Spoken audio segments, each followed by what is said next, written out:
zimbabwe oyo ndi eruptions no candidate mufunda nause mufundisi kuruma fanika pinjisi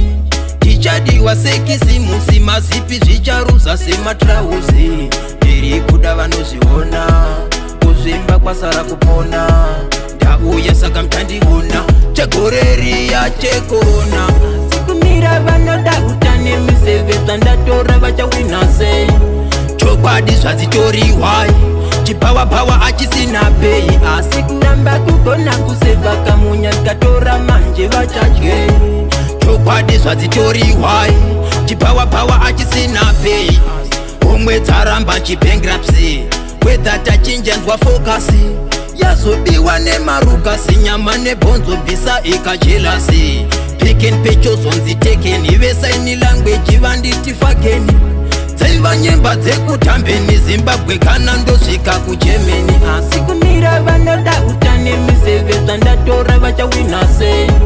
chokwadi zvadzitoriwai chipawapwa achisina pei asi kuramba kugona kuseva kamunya tikatora manje vachadye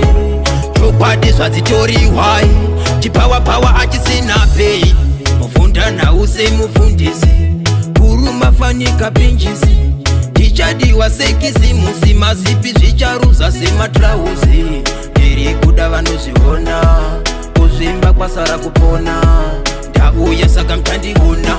chegoreriya chekorona sikumira vanoda utane miseveza ndatora vachawinase chokwadi zvadzitoriwai chipawapwa achisina pei asi kuramba kugona kuseva kamunya tikatora manje vachadye chokwadi zvadzitoriwai chipawapwa achisina pei umwe dzaramba chibankruptcy whether tachinjanzwa fokasi yazobiwa nemarukasi nyama nebhonzo bvisa ikajelasi piken pechozonzi tekeni vesaini language vanditi fageni dzaiva nyemba dzekutambeni zimbabwe kana ndosvika kugermany asi kumira vanoda utane miseveza ndatora vachawinase chokwadi zvadzitoriwai chipawapwa achisina pei asi kuramba kugona kuseva kamunya tikatora manje vachadye chokwadi zvadzitoriwai chipawapwa achisina pei